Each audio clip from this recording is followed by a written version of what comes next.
kamera.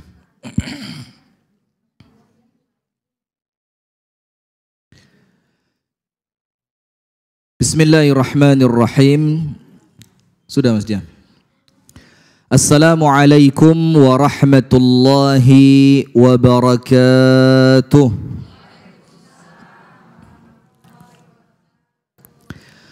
Bismillahirrahmanirrahim. Alhamdulillahi rabbil alamin. Assalatu wassalamu ala ashrafil anbiya'i wal mursalin. Nabiyyina wa maulana Muhammadin wa ala alihi wa sahbihi ajma'in. A'udzu billahi minasy syaithanir rajim. Ya ayyuhalladzina amanu taqullaha haqqa tuqatih wa la tamutunna illa wa antum muslimun.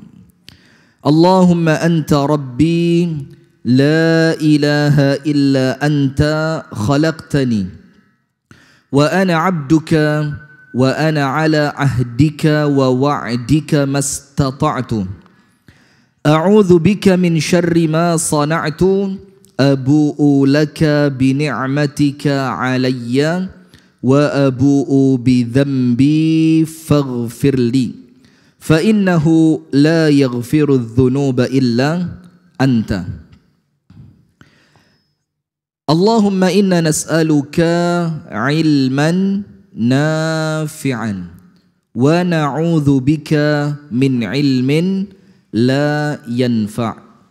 Allahumma 'allimna ma yanfa'una wanfa'na bima 'allamtana wa zidna ilman wa hudan wa taufiqan amin ya rabbal alamin. Ibu-ibu sekalian, sebelum kita mulai, tidak tahu saya apa nama majelis taklimnya. Majelis taklim apa ini namanya? Tidak punya nama? Masya Allah, apa kita resmikan namanya sekarang? Apa nama majelis taklimnya? Kajian Muslimah Masjid An-Nur Antasan Kecil Barat Banjarmasin Kalimantan Selatan, betul? Alhamdulillah. Puji dan syukur alhamdulillah kita haturkan kepada Allah atas limpahan nikmat yang Allah karuniakan kepada kita, sehingga di siang hari yang penuh dengan keberkahan ini kita kembali dipertemukan Allah. Kok kembali ya? Setelah 8 tahun yang lalu. Saya 8 tahun yang lalu ke sini, tapi belum seperti ini, masih berbeda. Sekarang alhamdulillah kita dipertemukan Allah dalam majelis yang mulia ini dalam rangka meningkatkan iman kepada Allah, dalam rangka meningkatkan takwa kepada Allah lewat ilmu. Karena apa ibu-ibu sekalian? Disebutkan oleh Rasulullah sallallahu alaihi wa alihi wa sahbihi wasallam, man yuridillahu bihi khairan yufaqihu fid din. Orang-orang yang oleh Allah diinginkan kebaikan untuknya, maka Allah jadikan dia mengerti ilmu agama. Maka orang kalau mengerti ilmu agama, itu ciri Allah menginginkan dia mendapat kebaikan. Sebaliknya apa? Berarti apabila ada perempuan, ada laki-laki, ada siapapun yang tidak gemar duduk di majelis ta'lim, dia tidak senang mencari ilmu, dia tidak senang mendengarkan ilmu, dia tidak senang membaca ilmu, itu ciri Allah memalingkan dia dari kebaikan. Maka rumah tangga tidak mungkin baik kecuali dengan ilmu. Ibadah tidak mungkin sempurna kecuali dengan ilmu. Seseorang tidak mungkin mampu bersyukur kecuali setelah dia mengerti ilmunya. Seseorang tidak akan mampu bersabar atas buruknya suami. Atas apa? Buruknya suami atau buruknya istri? Oh, dua-duanya. Seseorang tidak akan mampu bersabar atas buruknya pasangan. Nah, pas ya. Kecuali dengan ilmu. Nah, maka dengan itu ibu-ibu sekalian, apabila kita menginginkan Allah berikan kebaikan dunia dan akhirat, insya Allah rumah tangga baik, anaknya baik, kehidupannya baik, rumah tangganya baik, punya rezeki tidak sombong, tidak ada rezeki dia tidak berkecil hati ketika dia memiliki ilmu. Itulah kenapa di dalam agama Islam ini menuntut ilmu hukumnya fardu ain. Hukumnya apa? Fardu ain, hukumnya wajib. Karena apa? Tidak mungkin kita mendapatkan kebaikan kecuali melalui ilmu. Maka kita bersyukur kepada Allah di siang hari ini di cuaca yang cukup Masya Allah ya. Biasa kita di Malang panas, di Batu panas, masuk Banjarmasin dingin. Oh kebalik? Ya kebalik ya, biasa di Batu dingin, masuk Banjarmasin Masya Allah seger. Jadi nanti pulang saya seperti keluar dari sauna. Nanti istri kaget, loh bang kok tambah putih? Iya habis dapat sauna di Banjarmasin. Nah alhamdulillah di siang hari ini Allah kumpulkan kita bukan untuk sesuatu yang lain kecuali untuk ilmu. Maka itulah Rasulullah mengatakan idza marartum bi riyadhil jannati farta'u. Apabila kalian melewati suatu taman surga maka mampirlah kalian ke sana. Kemudian para sahabat bertanya, "Ya Rasulullah, wa ma riyadhul jannah?" Apa taman surga yang engkau maksudkan? Apa Rasul katakan? Hilaqudz dzikr, yaitu majelis atau halaqah tentang zikir. Bisa diisi aja atau maju. Yang sebelah utara ya. Yang sebelah utara maju, yang sebelah utara maju terus. Jangan khawatir Bu, saya sudah punya istri dan mintu haulun di sini. Enggak akan macam-macam saya di sini. Maju terus biar yang belakang bisa ke sana. Nah, begitu ya.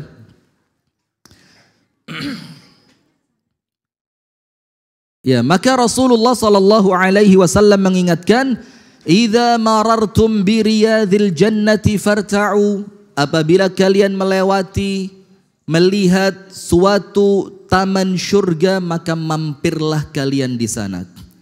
Kemudian para sahabat bertanya, "Ya Rasulullah, wa ma riyadhul jannati ya Rasulullah?" Apa itu taman surga yang engkau maksudkan? Yang apabila kami melewatinya engkau memerintahkan kami untuk mampir duduk di sana. Rasul katakan hilaqudz dzikr, majelis zikir.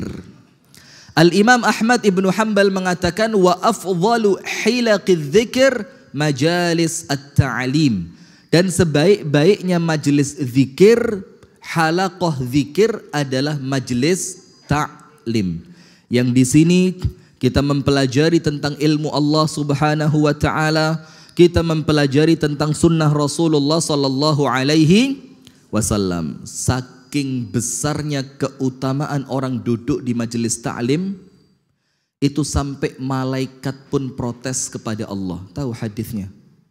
Jadi ketika ada orang duduk di majelis ta'lim, ketika Allah berikan semua keutamaan majelis ta'lim, malaikatnya bilang sama Allah, "Ya Rabbi inna fihim fulanan laisa minhum." Ya Allah, jangan engkau berikan itu kepada mereka.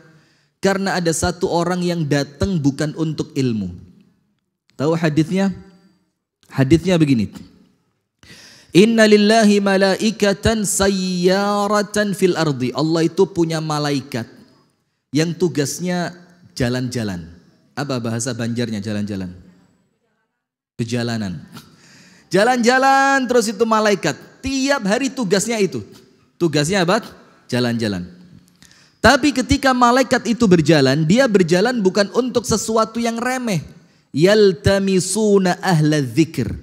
Dia ketika berjalan yang dia cari adalah orang-orang yang berjalan menuju majelis ilmu. Wa idza wajadu qauman qalu halummu ila hajatikum. Apabila mereka mendapati suatu kaum yang akan duduk di majelis ta'lim, berangkat keluar rumah mau ke masjid untuk mencari ilmu, malaikatnya bilang apa? Ayo cepat bersegeralah karena kalian akan mendapatkan kebaikan. Singkat cerita, ketika mereka sudah duduk di majelis ta'lim itu, Allah katakan kepada para malaikatnya, wahai malaikat, mereka minta apa? Malaikat mengatakan mereka meminta surga. Apa Allah katakan? Beri surga untuk mereka. Kemudian Allah tanya sama malaikat, apa yang mereka takutkan? Malaikat menjawab, mereka takut masuk ke dalam api neraka. Allah katakan selamatkan mereka dari neraka. Kemudian Allah tanya lagi, apa permintaan mereka? Disebutkan hajatnya orang yang datang ini sama malaikat di hadapan Allah. Maka saya kalau pengajian di Malang, saya bilang sama ibu-ibu yang ngaji itu, dan saya paling senang pengajian ibu-ibu, Masya Allah, tertib gitu ya. Kalau pengajian laki-laki gini, kalau ibu-ibu lihat, Masya Allah, antusias. Nah maka saya bilang kepada ibu-ibu, ibu-ibu yang sedang ada masalah di rumahnya, datang ke majelis ta'lim. Ketika duduk di majelis ta'lim, itu semua doa yang ibu-ibu panjatkan kepada Allah, oleh Allah diijabat. Maka sambil ngaji seperti ini, sambil mendengarkan seperti ini, apabila punya angan-angan, punya cita-cita, punya harapan, punya keinginan, itu sambil disebut, Ya Rabb, jagalah putra hamba. Ya Rabb, jagalah rumah tangga hamba. Ya Rabb, jadikan putra putri hamba salihin dan salihat. Ya Rabb, jagalah suami hamba dari perempuan yang menggoda. Loh, penting tidak doa itu? Penting. Nah, maka ketika Anda berdoa, apapun yang Anda minta di majelis ta'lim, oleh Allah apa? Kasih setiap apa yang mereka minta. Wa fil akhir, terakhirnya apa? Wahai para malaikat, ampuni semua dosa mereka. Jadi ketika nanti insya Allah kita pulang, itu kita pulang dalam keadaan dosa kita 0. Amin ya Rabbal Alamin. Kemudian malaikatnya ngomong, Ya Rabbi, inna fihim fulanan laisa minhum. Ya Allah, jangan. Jangan semuanya. Kenapa? Ada satu orang di majelis itu yang dia datang bukan untuk mencari ilmu. Nah, mungkin untuk apa? Ya pamer habis beli jilbab baru. Atau mungkin ada mau lihat fashion perempuan saingan dia. Jadi ada saingan gitu, ada musuh yang sok cantik. Ya kan, yang setiap lewat depan rumah itu jalannya pelan-pelan biar kelihatan bajunya baru. Pengen lihat ini model bajunya hari ini waktu pengajian apa ya. Ada yang begitu nggak di sini? Nggak ada? Nggak yakin. Orang perempuan ini saat dunia sama semua. Iya, semuanya baik. Amin ya Rabbal Alamin. Maka malaikat mengatakan, Ya Allah, jangan semuanya diampuni. Kenapa?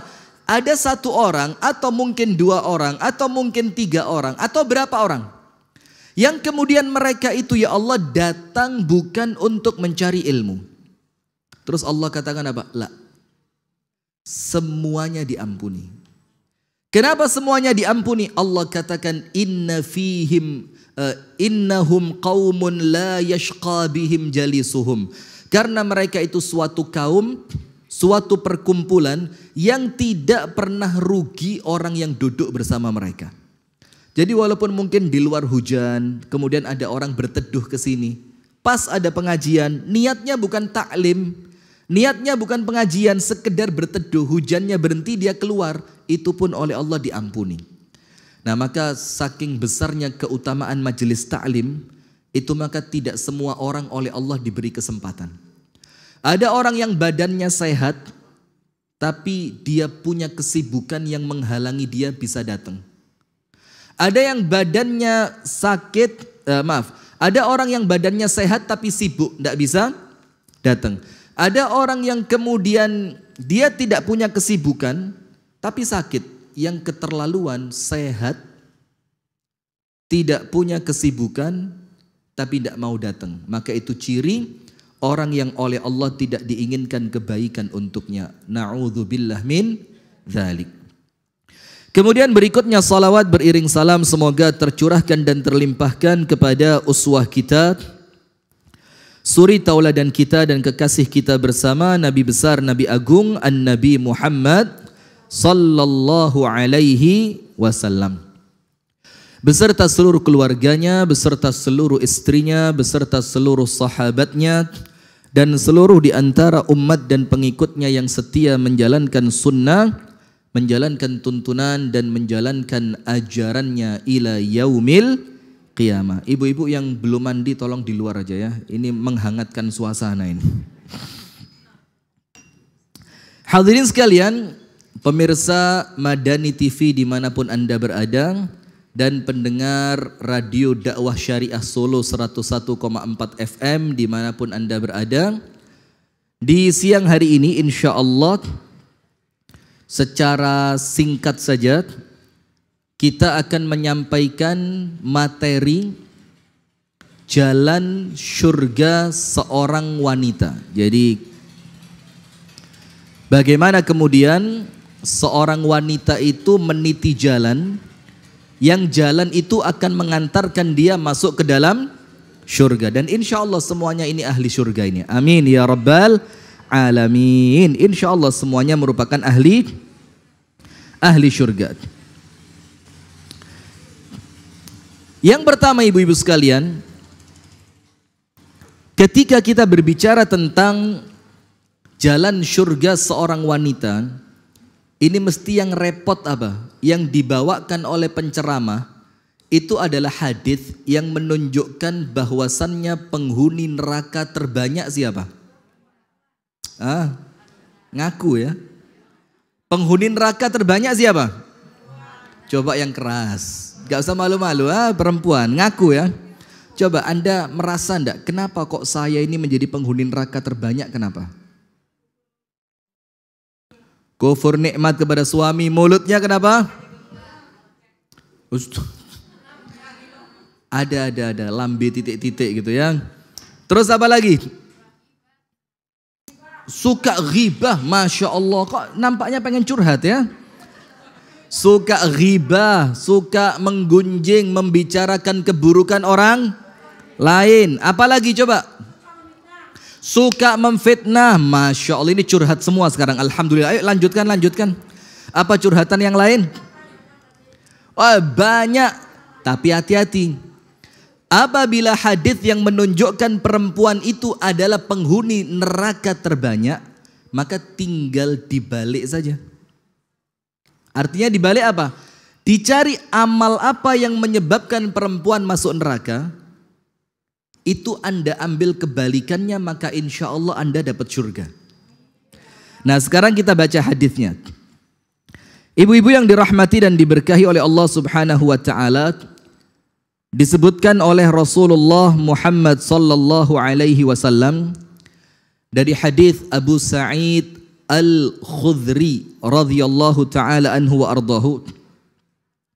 Dikatakan di sini, kharaja Rasulullah sallallahu alaihi wasallam fi adha au fitr ila al-musalla.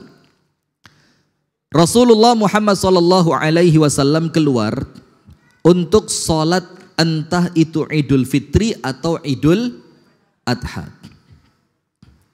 Famarra 'alan nisa, maka kemudian Rasulullah melewati di tempat salatnya perempuan. Jadi kan terpisah antara laki dan perempuan. Setelah Rasulullah lewat di sana, faqala, maka Rasulullah mengatakan, ya ma'syaran nisa, wahai para wanita, wahai para perempuan. Ini menunjukkan bagaimana agama Islam itu adalah agama yang sangat perhatian pada urusan perempuan. Sampai ibu-ibu lihat enggak? Karena Allah tahu perempuan itu capek, maka ada istirahat ibadah, betul enggak? Ada istirahat ibadah. Satu bulan dia boleh mungkin tidak sholat 4, 5, 6, 7 hari ketika masa haid. Ketika dia selepas melahirkan, Allah tahu dia berat melahirkan, capek, banyak mengeluarkan darah, dia lelah segala macam. Allah istirahatkan dia dari sholat dan dari puasa. Nah itu saking bagaimana Islam ini mengerti perasaan wanita. Nah maka jangan percaya dengan orang-orang yang mengatakan Islam ini diskriminatif. Kenapa laki-laki istrinya boleh 4, perempuan suami cuma 1? Pernah tanya begitu enggak? Ibu-ibu tahu enggak Bu, poligami itu apa? Fokus. Faqala, maka Rasulullah sallallahu alaihi wasallam mengatakan, ya ma'syaran nisa, wahai para wanita, tasaddaqna, banyaklah kalian bersedekah. Jadi perempuan, coba lihat, perempuan mayoritasnya, keumumannya, harta yang dimiliki perempuan itu milik siapa? Milik suami. Tapi Nabi besar Muhammad sallallahu alaihi wasallam memerintahkannya untuk bersedekah. Saking pentingnya sedekah untuk perempuan. Nah nanti kita sampaikan. Fa inni ra'aitukunna aktsara ahlin nar. Karena aku, kata Nabi Muhammad sallallahu alaihi wasallam, memandang kalian ini perempuan adalah mayoritas penghuni neraka. Jadi penghuni neraka itu sebagian besar isinya bukan laki-laki tapi siapa? Perempuan. Faqulna, maka seorang wanita mengatakan, dalam satu riwayat dikatakan yang berbicara itu Ibunda Aisyah radhiyallahu taala anha, karena Ibunda Aisyah itu perempuan yang cerdas. Sampai pernah Ibunda Aisyah itu bertanya kepada Rasulullah pertanyaan yang dari pertanyaan itu ingin membandingkan antara dirinya dengan Ibunda Khadijah. Karena Rasulullah tidak pernah berhenti berbicara tentang siapa? Tentang Khadijah. Sampai Rasulullah itu mendapatkan salam dari Allah untuk Ibunda Khadijah. Wa absyirha bi baitin fil jannati la sakhabun fiha wala nasab. Berikan berita gembira untuk Khadijah, Allah akan berikan di dalam surga untuknya istana yang terbuat dari permata, yang tidak ada teriakan dan tidak ada kelelahan. Coba, saya mau tanya dulu sekarang. Sekarang kita berhenti sebentar di sini. Kenapa Ibunda Khadijah mendapatkan istana yang tidak ada kelelahan, tidak ada teriakan? Apa hubungannya? Menyedekahkan hartanya. Terus, ayo majelis taklim perang. La haula wala quwata illa billah. Radikalis juga ya. Perang.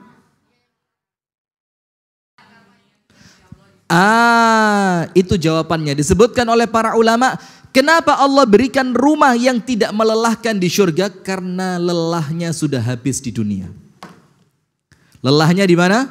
Di dunia. Kita di dunia kipas, AC, mesin cuci. Sekarang pun nggak pakai masak, pesan online. Iya enggak? Itulah, jangan nyebut iklan ya. Kenapa? Malas. Apa bahasa Banjarnya? Kemoler. Moler. Koler. Koler, Allahu Akbar. Udahlah, itulah intinya itu ya, malas. Nah sudah, yang kedua, tidak ada teriakan. Kenapa Allah berikan untuk Ibunda Khadijah satu istana yang di dalamnya tidak ada teriakan? Karena 25 tahun Ibunda Khadijah hidup bersama Nabi Muhammad, tidak pernah sekalipun mengangkat suara. Ibu-ibu nikah sudah berapa tahun? Berapa tahun? Udah lawas ay. Sudah berapa kali teriak di depan suami? Berapa kali teriak di depan suami? Sehari berapa kali? Sehari 3 kali? Alhamdulillah. Ini Ibunda Khadijah tidak pernah sekalipun teriak dan mengangkat suara di hadapan Rasulullah. Nah sudah. Maka Ibunda Aisyah tanya, ya Rasulullah, apabila engkau memiliki kambing yang engkau gembalakan, dan ada 2 padang rumput. Padang rumput yang pertama pernah dimasuki kambing yang lain dan rumputnya sudah tua. Padang rumput yang kedua, rumputnya masih hijau dan tidak pernah dimasuki kambing yang lain. Apabila engkau akan memasukkan kambingmu, engkau akan pilih padang rumput yang mana? Ini maksudnya Ibunda Aisyah. Ini membandingkan antara dia yang masih gadis ketika Rasul nikahi dengan Ibunda Khadijah yang sudah tidak gadis dalam keadaan usianya sudah mulai tua. Rasul bilang, Aisyah jangan paksa saya jawab. Karena Rasulullah ngerti ini acaranya mau bandingin antara dia dan Khadijah. Nah sudah, maka dikatakan oleh seorang perempuan ketika Rasulullah mengatakan aku melihat kalian adalah penghuni neraka yang paling banyak. Faqulna, bima ya Rasulullah? Apa sebab yang menjadikan kami ini penghuni neraka yang terbanyak?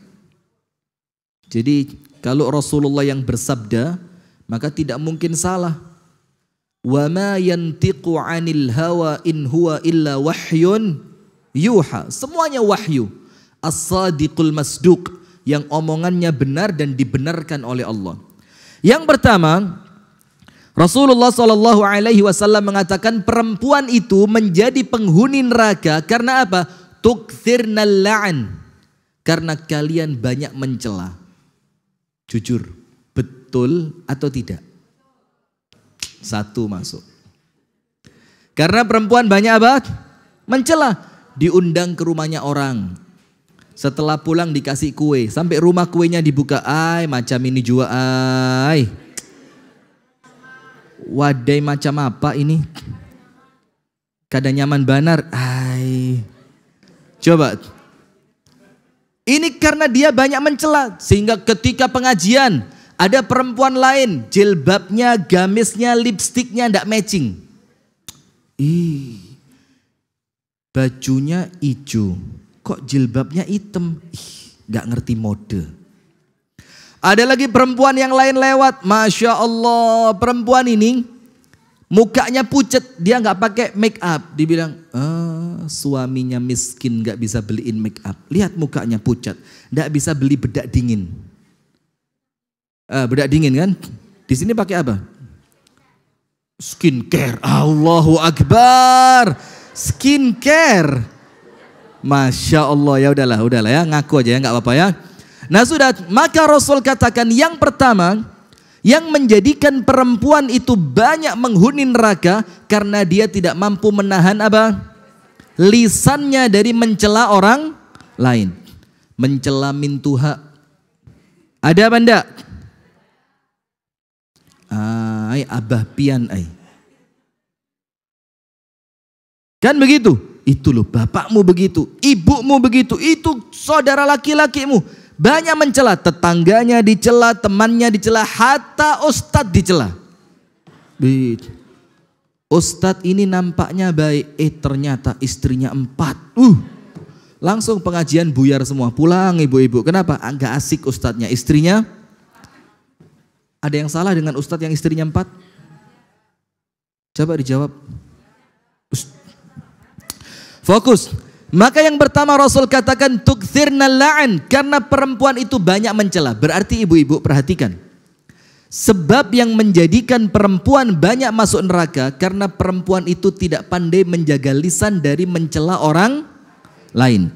Kemudian Rasul katakan wa takfurnal ashira, dan perempuan itu adalah manusia yang paling kufur, paling lupa, tidak pandai mensyukuri nikmat yang Allah berikan lewat suami. Nikmat yang Allah beri kepada dia lewat siapa? Lewat suami. Dia tidak pandai mensyukuri, dia tidak pandai menerima, dia tidak pandai berterima kasih, dia tidak pandai berkhidmat kepada suaminya, dia tidak pandai menjalankan apa-apa yang mendatangkan ridha Allah lewat suaminya. Maka Rasul katakan takfurnal ashira, kalian itu para wanita banyak mengkufuri nikmat yang Allah berikan lewat suami. Ma ra'aitu min naqisatu aqlin wa dinin adhhab li lubbir rajulil hazimi min ihdakun. Rasulullah mengatakan, saya tidak pernah lihat wanita-wanita yang kurang akal, naqisatu aql, akalnya tidak sempurna. Dan itu mohon maaf ya, tidak usah protes, dan memang begitu. Karena perempuan itu ketika berbicara lebih banyak perasaannya dibanding logikanya. Itulah kenapa anak-anak di waktu kecil dia lebih condong kepada ibunya dibanding kepada siapa? Bapaknya. Karena anak-anak waktu kecil dia butuh perasaan sayang dari ibunya. Disayang, dimanja, tidur ditemenin, segala macam. Karena itulah perasaan. Nah maka Rasul katakan tidak pernah aku lihat perempuan yang kurang akalnya. Yang kurang akalnya.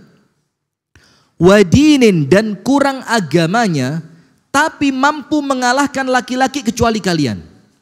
Jadi bayangin, laki-laki ini Rasul katakan orang yang kuat, akalnya sempurna, cara berpikirnya dewasa, tapi kalah dengan perempuan yang akalnya tidak sempurna, yang agamanya kurang. Mau tahu buktinya? Ibu-ibu tahu Fir'aun? Siapa Fir'aun? RT berapa? RT 9, la haula wala quwata illa billah. Fir'aun itu laki-laki paling bengis di zamannya, betul enggak? Sampai dia itu ketika membunuh, yang dibunuh bukan orang dewasa. Yang dibunuh bayi. Dan bukan cuma satu, semua sak negeri Mesir. Siapapun di antara bayi laki-laki yang lahir dari kalangan Bani Israel maka harus dibunuh. Saking sombongnya Fir'aun sampai dia mengatakan ana rabbukumul a'la, aku Tuhan kalian yang paling tinggi. Tapi Fir'aun sekeras itu, ibu-ibu tahu kalahnya dengan siapa? Istrinya, Asia. Ketika Asia mendapati bayi Nabi Musa kecil, kan oleh penjaga itu diberikan kepada Asia. Ketika mereka nemu kotak, dibuka kotaknya ternyata isinya apa? Bayi. Sementara Asia ini ibu-ibu perempuan mandul. Nah, saya mau tanya sama ibu-ibu sekarang, yang bisa jawab dapat hadiah umroh. Insya Allah. Bagi yang mampu ya. Kalau nggak mampu insya Allah sampai mampu nanti. Sudah begini. Ini Asia, perempuan mandul. Dia tidak bisa hamil dan tidak mungkin punya anak. Tapi kemudian ada cerita tentang tukang sisir putri Raja Fir'aun. Ini dari istri yang mana ini? Loh, Asia mandul. Fir'aun kawin lari gitu. Bagaimana bu? Ini istrinya Fir'aun, Asia mandul. Kok bisa ada cerita Masyitah? Tahu Masyitah? Tukang sisir putri Raja Fir'aun. Nah, itu anak dari siapa? Ayo umroh. Ayo silakan. Dari siapa? Enggak tahu. Dari siapa? Dari Nabi Musa. Loh. Pertanyaannya begini, pertanyaannya kan istrinya Fir'aun mandul. Iya, jawabannya Nabi Musa begitu.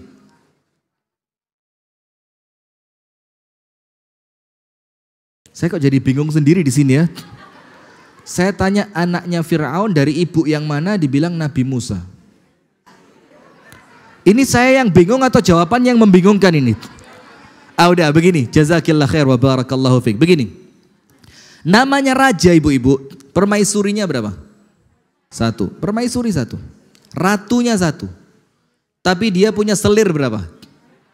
Selir itu kan wanita pendamping saja, tapi bukan ratu. Pelayan.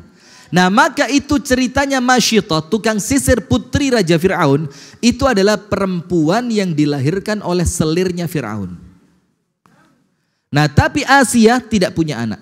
Maka ketika Asia itu mendapati bayi Musa masih kecil, dan ibu-ibu tahu sifatnya Nabi Musa itu hitam. Ini bukan menghina Nabi ya, tapi memang perawakannya seperti itu. Asmar itu kulitnya hitam, rambutnya keriting kecil-kecil. Dalam keadaan masih kecil, bayi baru lahir, maka menggemaskan luar biasa. Ketika bayi itu diberikan kepada Asia, dalam keadaan Asia sudah lama tidak punya anak dan dia kepingin punya anak, maka jiwa keibuannya muncul. Dibilang, ini anak jangan sampai dibunuh sama Fir'aun ini. Karena dia laki-laki. Dan memang nampak ini anak dari Bani Israel. Maka Asia bilang apa? La taqtuluhu asa an yanfa'ana aw nattakhidhahu walada. Fir'aun, yang satu ini jangan dibunuh.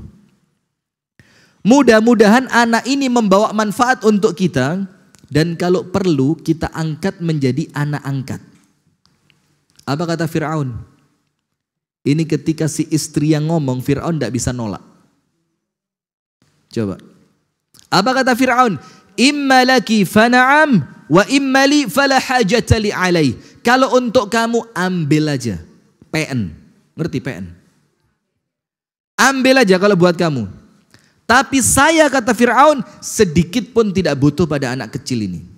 Nah, maka hati-hati ibu-ibu. Karena Fir'aun dari awal sudah suudzon kepada Nabi Musa. Dia sudah tidak berbaik sangka kepada Nabi Musa. Dia tidak mengatakan sesuatu yang baik tentang Nabi Musa. Sekarang saya mau tanya, mendatangkan manfaat atau tidak Musa untuk Fir'aun? Tidak. Kenapa? Dari awal dia mengatakan ini anak saya tidak butuh. Maka ibu-ibu pengajian juga begitu. Siapapun yang mengisi pengajian, kalau baru masuk sudah nggak bagus, ya udah sampai pulang nggak dapat apa-apa. Kenapa? Karena mulai awal sudah dimasukkan ke dalam pola pikirnya sesuatu yang akan menghalangi Anda dari mendapatkan faedah ilmu. Sementara sebaliknya, tahu Raja Mesir di zaman Nabi Yusuf, ya kan? Nabi Yusuf dibuang dari rumahnya, dimasukkan ke dalam sumur, diambil oleh orang, kemudian dijual dengan harga yang murah. Setelah dijual, dibeli sama siapa? Raja Mesir kan? Terus Raja Mesir bilang apa sama istrinya? Akrimi mathwahu asa an yanfa'ana aw nattakhidhahu walada. Istriku, anak yang kita beli ini tolong dimuliakan. Kasih tempat yang baik buat anak ini. Kenapa? Mudah-mudahan dia mendatangkan manfaat untuk kita. Sekarang saya mau tanya, Nabi Yusuf bermanfaat tidak untuk Mesir? Bermanfaat. Karena kemampuan Nabi Yusuf menafsirkan mimpi raja, akhirnya Mesir terselamatkan dari masa kekeringan, paceklik segala macam, tidak ada makanan kan? Nah, maka apa yang Anda dapatkan beberapa waktu kemudian tergantung apa yang Anda pikirkan sekarang. Faham ibu-ibu? Maka setiap ketemu orang itu harus husnudzon, harus berbaik sangka. Maka ketika Anda baik sangka, langsung kebuka di sini, saya insya Allah mendapatkan kebaikan darinya. Nah sudah, sekarang kita lanjutkan. Maka dikatakan oleh Rasulullah SAW, tunggu, ada yang kurang. Ada yang kurang. Apa rahasianya Asia, istrinya Fir'aun tadi, sampai bisa menjadikan Fir'aun tunduk di hadapannya, tidak membunuh Nabi Musa kecil? Rahasianya apa? Padahal Fir'aun keras, padahal Fir'aun sombong, padahal Fir'aun ini orang yang tidak mudah percaya dengan orang lain. Istrinya sekali ngomong langsung nurut. Apa rahasianya? Nanti Anda bisa praktekkan di rumah nanti. Apa rahasianya? Taat. Kemudian cantik. Bungas. Apa hubungannya bunga sama? Masya Allah. Begini, disebutkan di dalam hadis bahwasannya Asia itu bisa mengalahkan kerasnya Fir'aun, bisa mengalahkan bandelnya Fir'aun, tidak mudah percayanya Fir'aun itu dengan satu. Apa itu? Al-fa'l. Al-fa'lu, al-fa'l. Apa al-fa'l itu? Al-kalimatut tayyibah. Ucapannya baik, ngomongnya sopan, ngomongnya itu penuh dengan rayuan. Coba kalau suami Anda di rumah dibegituin, insya Allah pulang dibeliin Pajero Sport. Setuju? Kalau suami tidak punya duit ya apa? Nasib sudah ya. Nah, sudah ibu-ibu sekalian, maka dikatakan oleh Rasulullah, aku tidak melihat di antara kalian yang kurang akal dan kurang agama yang mampu mengalahkan laki-laki yang kuat kecuali perempuan. Berarti laki-laki ini kalahnya dengan siapa? Perempuan. Itu Fir'aun sekeras itu bisa tunduk sama istrinya. Suami Anda lebih keras dari Fir'aun? Mana lebih keras, suami Anda atau Fir'aun? Fir'aun. Mana lebih sombong, suami Anda atau Fir'aun? Berarti nggak ada curhat lagi ya. Ustadz, suami saya keras. Nggak ada lagi ya. Ustadz, suami saya itu cuek. Nggak ada lagi. Ustadz, suami saya semaunya sendiri. Nggak ada lagi. Kenapa? Anda sudah punya kuncinya, yaitu al-fa'al. Kalau ngomong yang baik. Anda tahu Al-Imam Ahmad Ibnu Hanbal 20 tahun tinggal sama istrinya Ummu Abdillah, itu tidak pernah sekalipun terjadi cekcok rumah tangga. Imam Ahmad kepingin apapun, istrinya kasih. Imam Ahmad memerintahkan apapun, istrinya lakukan. Imam Ahmad mengucapkan apapun, istrinya mengatakan na'am, iya. Apa kuncinya? Kenapa kok bisa dapat istri sehebat itu? Nah ini nanti kalau mau cari menantu ya, atau kalau mau cari suami, atau mau cari istri, atau cari menantu. Begini ceritanya Bu. Nah ini saya jadi loncat-loncat ini. Begini, Imam Ahmad itu menikahnya terlambat, umurnya 40 tahun. Jadi usia 40 tahun Imam Ahmad baru menikah. Karena Imam Ahmad sibuk dengan ilmu. Sudah ketika Imam Ahmad mau menikah, maka Imam Ahmad datang ke rumah bibinya karena ibunya sudah meninggal dunia. Maka Imam Ahmad mengatakan, wahai bibiku, aku ingin menikah. Dan tolong carikan untukku seorang wanita yang pas. Yang pas. Disebut satu rumah sama Imam Ahmad. Di rumah situ saya lihat ada perempuan. Dan di zaman itu ibu-ibu, tidak ada orang yang bakal nolak lamarannya Imam Ahmad. Karena udah terkenal ahli ilmu, ahli hadis, ahli fikih luar biasa. Maka bibinya masuk ke rumah tadi. Ternyata di rumah yang ditunjuk oleh Imam Ahmad itu perempuannya bukan satu tapi dua. Ada kakak beradik. Maka yang pertama keluar kakaknya. Ketika si kakak keluar, cantik jelita. Semua sifat cantiknya perempuan dia punya. Rambutnya, hidungnya, kulitnya, bibirnya. Semuanyaan lah ya. Semuanya cantik sudah. Tidak usah disebutin udah ya. Matanya, semuanya cantik. Glowing, Allahu Akbar. Banjarmasin ya Allah, glowing. Hasil bedak dingin ya. Sudah? Tapi perempuan yang cantik jelita itu dilihat oleh bibinya fiha naqs middin, minaddin. Ada sedikit kurang dalam agamanya. Tidak lama setelah itu keluar adiknya, perempuan juga. Yang adiknya ini tidak cantik, biasa banget. Biasa banget, hidungnya biasa, kulitnya biasa, rambutnya biasa, mata, semuanya biasa. Dibandingkan kakaknya yang begitu cantik, jelita. Sudah, tapi si adik ini agamanya sempurna. Maka ketika bibinya Imam Ahmad pulang, ngomong sama Imam Ahmad, wahai keponakanku, wahai Ahmad, di rumah itu ada dua orang perempuan. Perempuan yang pertama cantik jelita, semuanya lengkap, ada. Semuanya ada. Tapi sedikit ada kurang pada agamanya. Terus ada perempuan yang kedua, ya enggak cantik lah. Kalau enggak boleh dibilang jelek ya, enggak cantik. Tapi agamanya sempurna. Terus Imam Ahmad bilang apa? Kalau aku menikah untuk nafsuku, jadi kalau nikah untuk apa? Nafsu, aku pilih yang pertama. Tapi karena aku menikah untuk beribadah kepada Tuhanku, maka aku pilih yang kedua. Maka hati-hati milih ya. Setelah Imam Ahmad pilih perempuan yang kedua, cantiknya tidak seberapa tapi agamanya sempurna, Imam Ahmad mengatakan apa? Aishtu ma'a ummi Abdillahi 20 sana famakhtalaftu ma'aha walau kalimah. Saya hidup bersama dia 20 tahun, mulai malam pertama pernikahan sampai 20 tahun, dia sekalipun tidak pernah membantahku. Masya Allah, ini perempuan calon penghuni surga. Ibu-ibu nikah sudah berapa lama? Berapa kali bantah suami? Bagus Bu ya, lanjutkan ya, itu kemampuan yang perlu dieksplorasi ya. Bagus, lanjutkan, karena suami kalau dimanja bahaya, betul?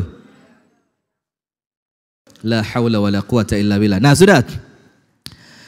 Qulna, maka para wanita mengatakan, ya Rasulullah, kenapa kami engkau katakan kurang akal? Kenapa kami engkau katakan kurang agama? Apa maksudnya kurang akal dan kurang agama? Oleh Rasulullah dijelaskan. Alaysa syahadatu imra'ati mithli nisfi syahadatir rajul? Bukankah syahadatnya satu perempuan, persaksian satu orang perempuan itu setara dengan laki-laki separuh? Apa maksudnya? Jadi kalau perlu 2 orang saksi dan 2 orang itu harus laki-laki, ternyata lakinya cuma 1, maka untuk menutup laki-laki yang kedua ditutup dengan perempuan bukan 1 tapi berapa? 2. Kenapa perempuan itu kalau bersaksi harus 2, tidak cukup 1? Kenapa? Rasul bilang karena akalnya kurang. Perempuan itu kalau ngomong, dia butuh teman. Perempuan itu kalau ngomong butuh apa? Teman. Dia datang ke rumahnya orang cerita panjang. Terus yang diajak cerita nggak percaya. Apa yang terjadi? Bukankah begitu? Kamu kan tahu kan? Coba ceritain sama dia. Nah, dia nggak pede dengan dirinya. Dia nggak yakin dengan omongannya dia. Maka dia perlu apa? Perlu teman. Nah, maka Anda di rumah juga perlu teman. Faham? Tidak bisa sendirian. Laki-laki satu setara dengan 2 orang. Faham? Kada faham lah. Sudah bagus kalau nggak faham ya. Nah sudah, sekarang kita lanjutkan ibu-ibu. Kurang akal itu apa? Kurang akal adalah persaksian 2 orang wanita setara dengan 1 orang laki. Kenapa begitu? Karena perempuan ketika berbicara dia butuh teman. Dia tidak yakin dengan omongannya. Dia tidak pernah percaya diri dengan apa yang dia sampaikan sampai dibenarkan oleh temannya. Kemudian yang kedua, kenapa dia kurang agama? Rasulullah SAW mengatakan, bukankah alaysa idza hadat lam tusalli wa lam tasum? Bukankah ketika dia haid dia tidak puasa dan tidak sholat? Itulah yang menjadikan dia kurang agamanya. Nah, sekarang ibu-ibu perhatikan. Ada 4 poin di sini dalam hadis yang pertama. Nanti insya Allah saya sampaikan 2 hadis saja yang menjadikan Anda insya Allah penghuni surga. Amin ya rabbal alamin. Yang pertama, Rasul mengatakan, ya ma'syaran nisa'i tasaddaqna. Apabila perempuan ingin menjadi penghuni surga, maka perempuan itu harus menjadi perempuan yang paling gemar bersedekah. Paling gemar apa? Bersedekah. Anda tahu siapa perempuan di zaman Nabi yang paling dermawan di zamannya? Siapa? Lah, tentu setelah Ibunda Khadijah. Siapa? Kakak beradik Asma dan Aisyah. Dua-duanya putrinya siapa? Putrinya Abu Bakar. Sekarang kalau kita mau tahu, itulah yang namanya hasab. Namanya apa, Bu? Hasab. Ibu-ibu tahu enggak? Ada hasab, ada nasab. Ada hasab, ada nasab. Bedanya apa? Nasab itu keturunan. Kalau hasab,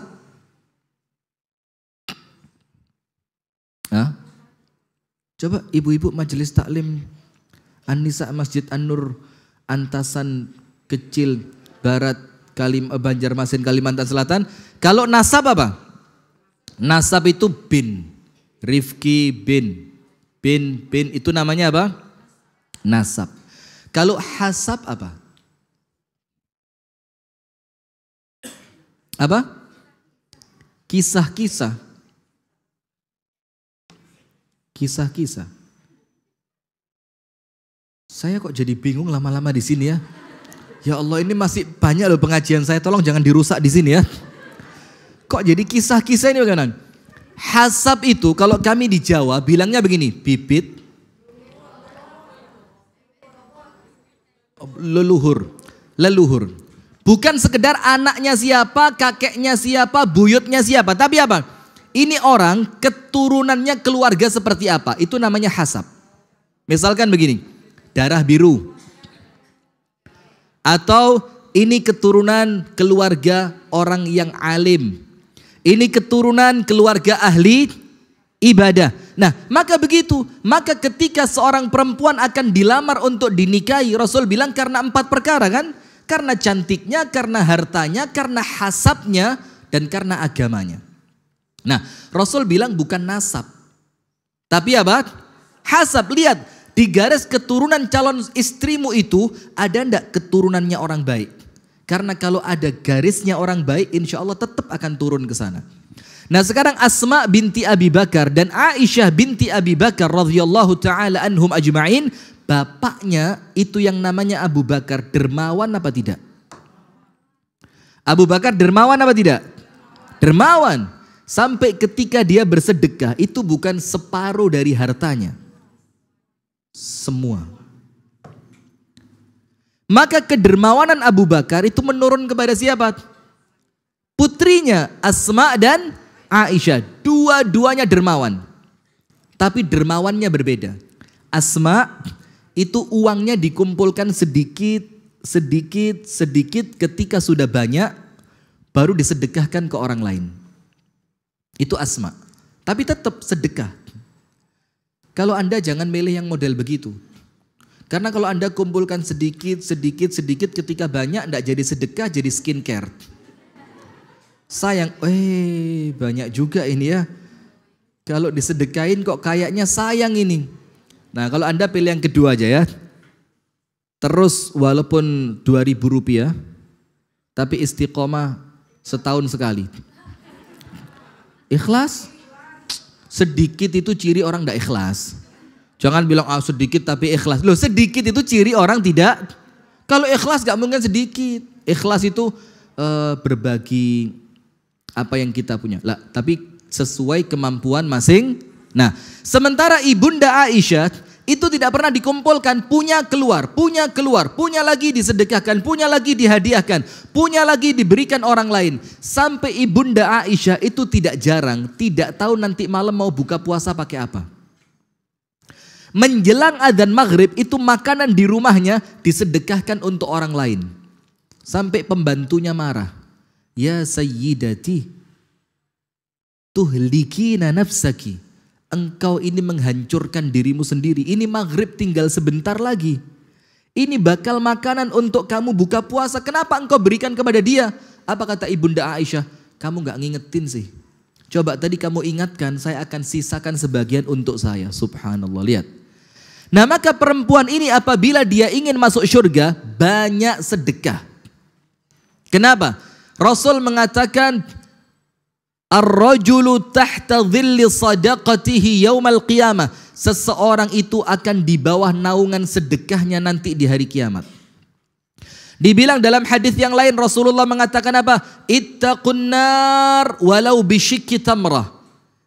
Hindarilah api neraka walaupun sekedar bersedekah separuh kurma. Separuh apa? Lah bukan sekilo, enggak.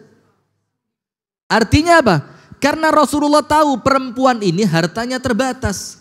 Karena harta yang mereka miliki milik suami. Sehingga apapun yang Anda mampu untuk disedekahkan, sedekain. Kenapa? Ittaqun nar, karena kalian ini besar kemungkinan masuk neraka. Maka sekecil apapun peluang untuk terhindar dari neraka, lakukan itu. Ittaqun nar. Sekecil apapun yang Anda mampu, hindari itu. Nah maka begini. Baju di lemari banyak atau sedikit? Banyak. Semuanya kepake? Semuanya kepake? Ibu-ibu tahu enggak itu baju nanti di hari kiamat sama Allah bakal dihisap? Tahu bakal dihisap? Ini baju buat apa, dipakai berapa kali, dapatnya dari mana, dipakai kemana? Kalau itu di lemari, ternyata lebih banyak yang tidak kepake dibanding yang kepake. Nanti di hari kiamat dipukulin sama malaikat. Kenapa enggak dilipat? Dirapiin, dicuci yang bersih, di laundry, disetrika, rapi, bungkus pakai plastik, kasihin orang yang perlu. Itulah sedekah buat ibu-ibu. Atau sedekah yang lain. Ketika mau datang ke pengajian, naik motor. Naik apa? Motor. Dan kemudian Anda lewat salah satu rumah perempuan yang lain. Anda mampir ke rumahnya. Ayo, saya mau datang ke pengajian, mau gak bareng sama saya? Nggak punya jilbab. Saya ambilin di rumah, saya kasih jilbab. Malu, ndak punya gamis. Saya ambilin di rumah gamis, kamu pakai mulai hari ini ngaji bareng saya. Itu sedekahnya perempuan. Nah, kemudian apabila Anda menginginkan masuk surga, maka kunci yang pertama banyak apa? Sedekah. Sudahlah, perempuan ini pokok bismillah sudah, sedekah aja, sedekah aja. Terus dapat duit sedekah, dapat duit sedekah. Jangan takut miskin. Tidak ada cerita orang rajin sedekah itu jatuh miskin. Tidak ada ceritanya. Ibu-ibu tahu Abdurrahman bin Auf? Saking kepingin miskinnya, dia itu membeli kurma busuk. Yang tidak mungkin laku dijual. Jadi semua hartanya Abdurrahman bin Auf itu digunakan untuk membeli kurma busuk. Setelah semuanya terbeli, hartanya habis, Abdurrahman bin Auf lega. Dia bilang, Alhamdulillah sekarang saya jadi orang miskin. Coba lihat, jadi orang miskin malah, Alhamdulillah, Alhamdulillah sekarang saya jadi orang miskin. Tidak berapa lama baru miskin sebentar. Datang utusan Raja Yaman. Datang ke kota Madinah untuk membeli kurma busuk sebagai obat penyakit di negeri Yaman. Datang kepada Abdurrahman bin Auf, kami butuh kurma busuk. Maka kurma busuk milikmu kami beli 10 kali lipat. Tidak jadi miskin, tambah kaya. Nah, coba orang Banjar begitu ya. Jadi punya rezeki sedekah, punya rezeki sedekah. Kenapa begitu? Allah Ta'ala berfirman dalam hadits qudsi, anfiq yabna Adam unfaq alaik. Sedekahlah kamu, maka aku, kata Allah, akan sedekah buat kamu. Dan Allah itu ibu-ibu, idza a'ta adhash. Apa artinya? Allah itu ketika memberi, pemberiannya itu mengagetkan. Pemberiannya Allah itu apa? Mengagetkan. Nah, maka itu yang pertama. Yang kedua, apabila ibu-ibu ingin meniti jalan menuju surga, maka dikatakan oleh Rasulullah sallallahu alaihi wasallam, sebab masuk nerakanya banyak melaknat, banyak mencela. Berarti cara yang kedua, hifdzul lisan. Apa hifdzul lisan? Menjaga lisan. Pernah dengar cerita seorang perempuan di zaman Nabi rajin sholat, rajin puasa, rajin sedekah tapi masuk neraka? Karena apa? Karena apa? Sholatnya bagus, puasanya rajin, sedekahnya banyak, tapi masuk neraka. Ada seorang laki-laki tanya sama Rasulullah, ya Rasulullah, inna fulanatun sa'imatun qa'imatun mutasaddiqatun. Ya Rasul, saya kenal seorang perempuan ahli puasa sunnah, ahli sholat sunnah, dan dia banyak dalam bersedekah. Walakinnaha, tapi perempuan itu ya Rasul, tu'dhi jiranaha bilisaniha. Kalau ngomong bikin tetangganya telinganya merah. Jadi kalau dia berbicara, itu menjadikan orang lain merasa sakit hati. Terus apa Rasul katakan? La khaira fiha. Perempuan model begitu tidak ada baiknya sama sekali. Sholatnya hilang, puasanya hilang, sedekahnya hilang. Karena apa? Karena dia mengganggu tetangganya dengan lisannya. Terus Rasul katakan apa? Idzan hiya finnar. Kalau begitu tempatnya dia di dalam api neraka. Coba bayangin, hanya gara-gara apa, Bu? Lisan. Ibu-ibu tahu hadis dari Abu Umamah Al-Bahili. Abu Umamah Al-Bahili itu salah seorang sahabat Nabi. Abu Umamah itu bilang begini, Bu. Nanti di hari kiamat ada manusia itu yang ketika diberikan catatan amalannya disebut sama Allah, siapa namanya? Misalkan siapa nama di sini yang siapa? Lia, Radhiyah, katakan Fajar. Fajar itu yang belakang pakai baju hitam itu, yang mulai ngantuk-ngantuk itu. Allah bilang, Fajar, ya Allah Fajar, itu namamu, nama saya ya Allah, itu fotomu, foto saya ya Allah, itu alamat kamu, alamat saya ya Allah. Itu catatan buku amalanmu, pegang. Dibuka sama Fajar. Kemudian Fajar mengatakan apa? Ya Rabbi, hadza laisa kitabi. Ya Allah, ini salah, ini bukan buku saya. Ini bukan rapot dari amalan saya. Kenapa? Fajar bilang, ya Allah, saya hajinya 4 kali. Di sini enggak tertulis haji. Ya Allah, saya umroh setahun 3 kali. Dan saya umroh itu sampai 30 tahun, berarti 90 kali. Di sini umroh sekali pun enggak tertulis. Ya Allah, saya ini suka memberi buka puasa kepada orang-orang di Masjid An-Nur. Buka puasa, menunya kambing guling. Kambingnya hilang, tinggal gulingnya. Nah sudah, ini kok nggak ada tulisannya di sini. Apa Allah jawab buat orang tersebut? Itu buku kamu, itu catatan amal kamu, dan hajimu yang 4 kali diambil oleh orang yang pernah engkau sakiti dengan lisanmu. Jadi pahalanya diambil orang lain. Kemudian umrahmu yang 90 kali, itu diambil si fulan 10, diambil si fulan 20, diambil si fulan 5. Kenapa? Karena engkau pernah menggunjingnya. Ngerasani itu ghibah. Apa bahasa Banjarnya? Nyambati. Menyambati ay. Suka menyambati orang. Nah, karena apa? Suka ngerasani orang, suka menghibah orang lain. Maka pahala umrohmu habis. Kemudian lagi, ya Allah, buka puasa bersama mana? Allah bilang, buka puasa bersama pahalanya diambil ustadz karena kamu menyambati ustadz. Alhamdulillah. Akhirnya pahalanya habis gara-gara apa? Lisan. Maka dengan itu ibu-ibu, pantas kalau banyak orang masuk neraka gara-gara lisannya. Sementara ada orang lain Allah kasih buku catatan amalnya. Allah tanya, namanya siapa? Rifki ya Allah. Oh ya, ini foto kamu. Iya ya Allah, foto saya. Alamatmu betul ya Allah. Ya udah, ini catatan amal kamu. Dikasih sama Allah buku buat saya, namanya Rifki. Saya buka. Loh kok ngerti bahasa Jawa? La haula, saya ini kesini latihan bahasa Banjar. Sampai sini ketemu orang Jawa terus. La haula wala quwata illa billah. Tidak manfaat ilmu saya belajar bahasa Banjar ya. Nah sudah ibu-ibu sekalian, saya bilang sama Allah, ya Rabbi tastahzi'u bi. Ya Allah, engkau mempermainkan saya ya Allah, menghina saya. Kenapa? Ini saya tidak pernah haji, masa ditulis hajinya 10 kali? Saya tidak pernah umrohnya 90 kali. Saya tidak punya anak yatim, ini anak yatimnya 126 orang. Allah bilang, memang itu bukan amalan kamu, tapi Pak Haji Fulan menyambati kamu, maka pahala hajinya dia buat kamu. Ini Bu Haji Fulan menggunjing kamu, maka pahala hajinya Bu Hajah Fulana untuk kamu.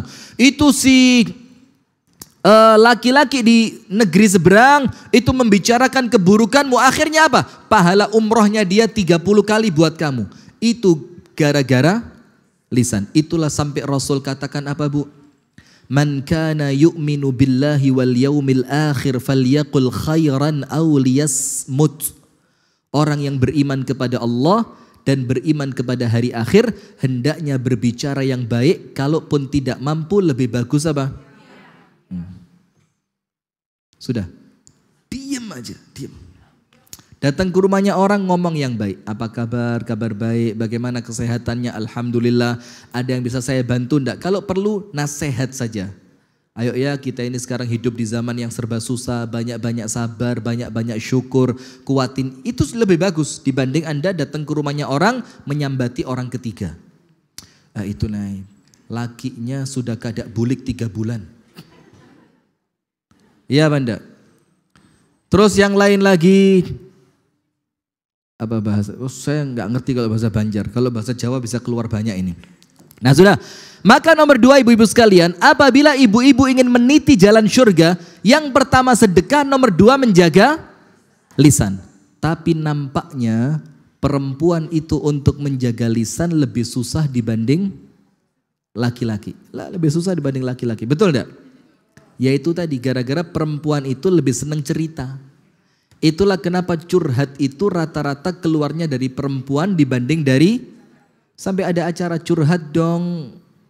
Itu kan curhat, dia kepengen didengerin, dia kepengen cerita, dia kepengen difahami, kan begitu ya.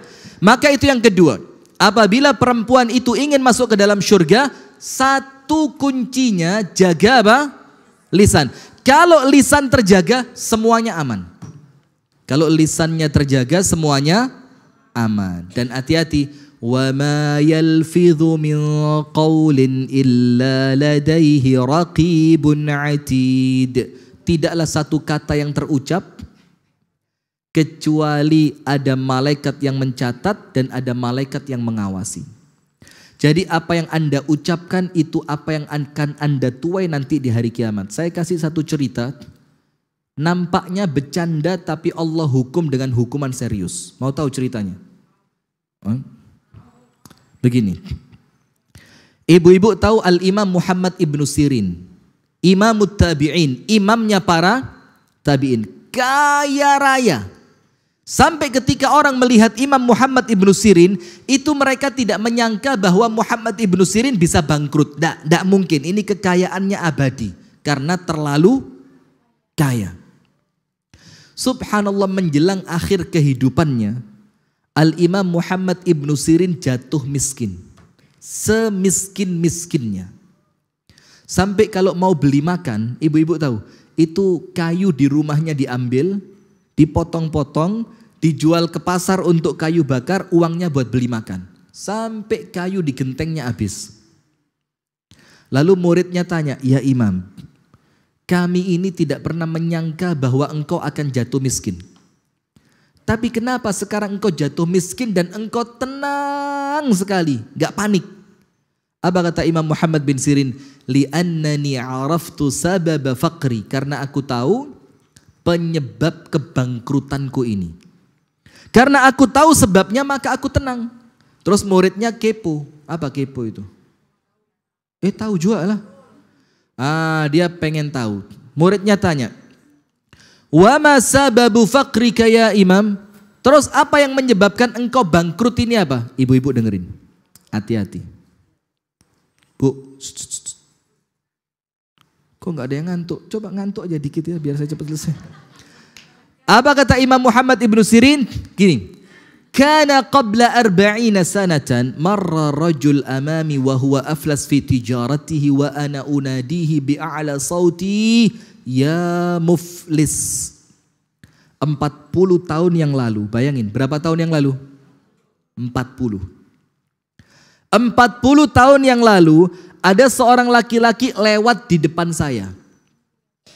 Dan laki-laki ini bangkrut di perdagangannya, dia rugi. Sehingga laki-laki itu jatuh miskin. Maka aku panggil dia dengan panggilan apa? Ya muflis. Orang bangkrut sini. Hanya gara-gara omongan itu dan 40 tahun yang lalu sekarang oleh Allah aku dihukum dengan kebangkrutan. Coba. Jadi apa yang Anda ucapkan tentang keburukan orang lain, Anda tidak akan meninggal sampai Allah uji Anda dengan ujian yang sama. Maka hati-hati. Kalau ada orang rumah tangganya tidak baik, sudah. Tidak usah. Pantas saja lah. Laki-lakinya nggak begini. Istrinya itu kotor, nggak pernah mandi. Pantas saja memang dia males. Apa tadi males tadi apa? Poler.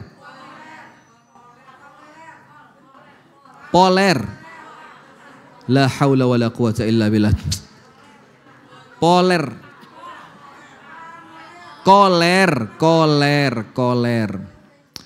Pantas saja lakinya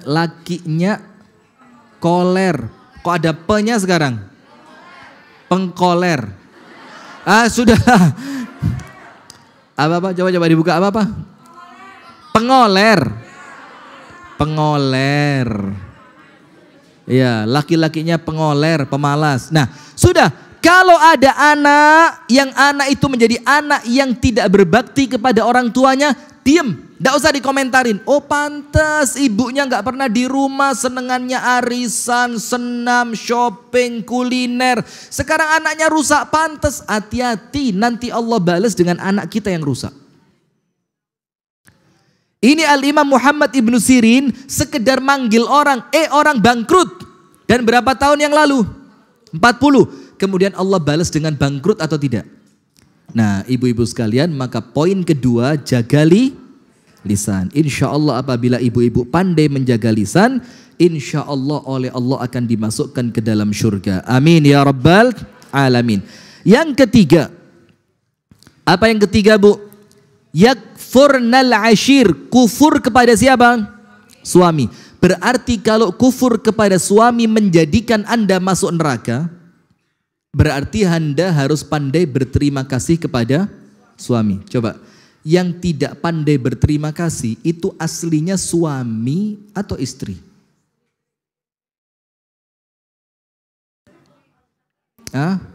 Suami atau istri? Yang jarang ngomong terima kasih. Serius ini, aslinya suami. Istri itu kalau dikasih uang sama suami bilang apa? Terima kasih. Terima kasih terima kasih segala macam. Istri diajak jalan-jalan ke toko emas, pilih, asal jangan penjualnya, begitu. Pilih dia. Nanti bilang apa istrinya? Suami dimasakin, pernah terima kasih? Bajunya dicuciin, disetrikain, mau pakai tinggal pakai, pernah terima kasih? Suami anaknya Anda rawat, Anda kandung, Anda lahirkan, Anda susuin, Anda rawat, Anda suapin, Anda mandiin. Pernah suami terima kasih? Kan? Berarti yang tidak pandai terima kasih suami atau istri? Berarti hadisnya salah ya? Hadisnya salah? Lah, bukan begitu. Tapi ini supaya perempuan itu pandai berterima kasih kepada suaminya. Nah sekarang begini Bu, ibu-ibu perhatikan.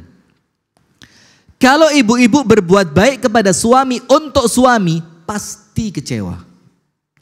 Kalau berbuat baik kepada suami untuk menunggu ucapan terima kasih dari suami, pasti kecewa.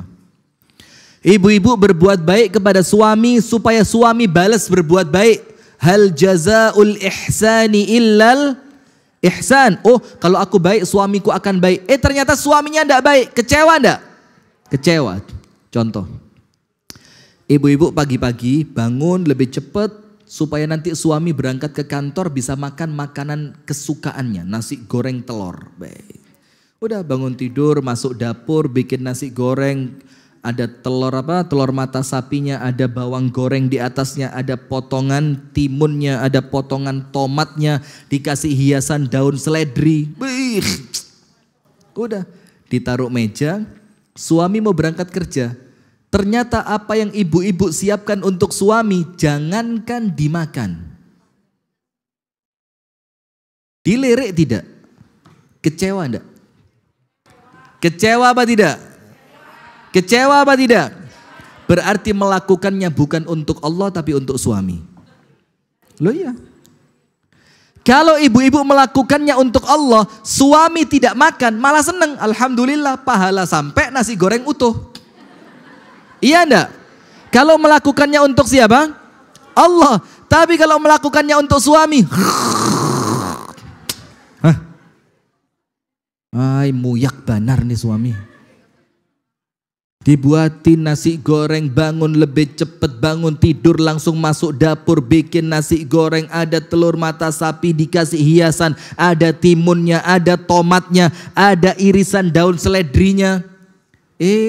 Jangankan dimakan, dilirik tidak. Berarti kalau kecewa, itu ibu-ibu melakukannya bukan untuk Allah tapi untuk siapa? Suami. Dan siapapun yang melakukan sesuatu untuk manusia pasti kecewa. Tapi kalau melakukannya untuk Allah, suami nggak makan, seneng dong. Alhamdulillah, pahala sudah sampai, nasi goreng siapa yang makan? Makanya itulah kenapa perempuan Masya Allah seger-seger badannya ya. Karena anak makan nggak habis, yang ngabisin siapa? Ibunya. Suami makan nggak habis, yang ngabisin siapa? Istrinya. Nanti lagi ada makanan di dapur, ini kalau besok pasti rusak ini. Bagaimana? Apa yang dilakukan? Daripada mubadzir, akhirnya apa? Masya Allah, sehat walafiat. Amin. Nah, maka ibu-ibu sekalian perhatikan, apabila ibu-ibu ingin masuk ke dalam surga, apapun yang suami berikan, ucapkan terima kasih. Jazakallahu khairan, terima kasih banyak, semoga Allah membalas kebaikanmu dengan kebaikan yang serupa. Atau malah begini, salah satu kunci rumah tangga yang baik itu qanaah. Apa? Qanaah itu apa? Qanaah itu apa? Merendah. La, qanaah. Mensyukuri apa yang ada, merasa cukup, puas dengan apa yang Allah berikan. Terus apa lagi? Ya, qanaah kok sedekah, yang bujur haja pian. Qanaah itu merasa cukup, merasa puas, ridho dengan apa yang Allah beri, tidak pernah merasa kurang, tidak pernah kecil hati karena pemberian Allah kepada orang lain lebih besar, lebih banyak. Itu qanaah. Nah, salah satu kunci bahagianya rumah tangga itu qanaah. Maka Rasul katakan apa? Perempuan terbaik itu perempuan Quraisy. Perempuan mana? Suku Quraisy. Kenapa mereka baik? Bukan karena sukunya, bukan karena Arabnya. Tapi mereka baik karena sifat. Karena apa? Berarti perempuan antasan pun bisa menjadi perempuan terbaik apabila dia memiliki sifat yang sama. Sifatnya ada dua. Nomor satu, ar'ahu ahnahu ala tifl. Kepada anak sangat perhatian. Tidak pernah anaknya dibiarin keleleran di pinggir jalan. Tidak pernah anaknya dibiarin keluar rumah tanpa pakaian. Tidak pernah dibiarin anaknya keluar rumah sebelum makan. Itu diperhatikan betul. Kedisiplinannya, kebersihannya, kesehatannya, ibadahnya, pendidikannya. Itu diperhatiin. Itu ciri perempuan yang baik. Yang kedua, wa ar'ahu ala zaujin dzatu yadi, sama suami paling pengertian. Apa pengertian itu? Apa yang menjadikan istri itu menjadi istri terbaik ketika dia pengertian kepada suami? Apa arti pengertian, Bu? Faham apanya? Faham suami saya butuh istri lagi maka dicariin begitu? Masya Allah. Nah, maka pengertian kepada suami itu artinya apa? Dia tahu pemasukan suamiku berapa. Maka menyesuaikan pengeluarannya, nggak mungkin macam-macam. Mana mungkin suaminya kerjanya biasa minta tas branded. Ngerti tas branded orang Banjar? Hermes. Mana ada tas mahal Hermes ini? Astagfirullahaladzim.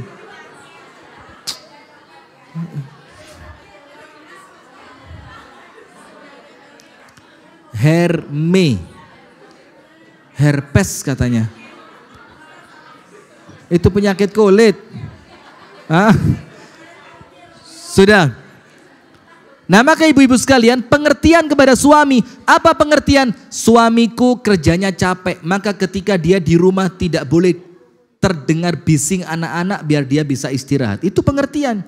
Suamiku ini sukanya makan ini, maka aku harus pintar memasak apa yang dia suka. Itu namanya pengertian. Suamiku ini orang yang terpandang di kampungku, maka aku tidak mungkin melakukan sesuatu yang menjatuhkan kehormatannya, kan begitu. Nah, maka ibu-ibu juga sama. Apabila ibu-ibu ingin menjadi penghuni surga, yang banyak terima kasih kepada siapa? Suami. Yang terakhir, yang keempat, nomor 1 banyak sedekah. Nomor 2 harus pandai menjaga lisan. Nomor 3 banyak-banyak berterima kasih kepada suami. Ibu-ibu tahu enggak? Salah satu kunci perempuan itu masuk surga itu di tangan suaminya. Tahu? Tahu?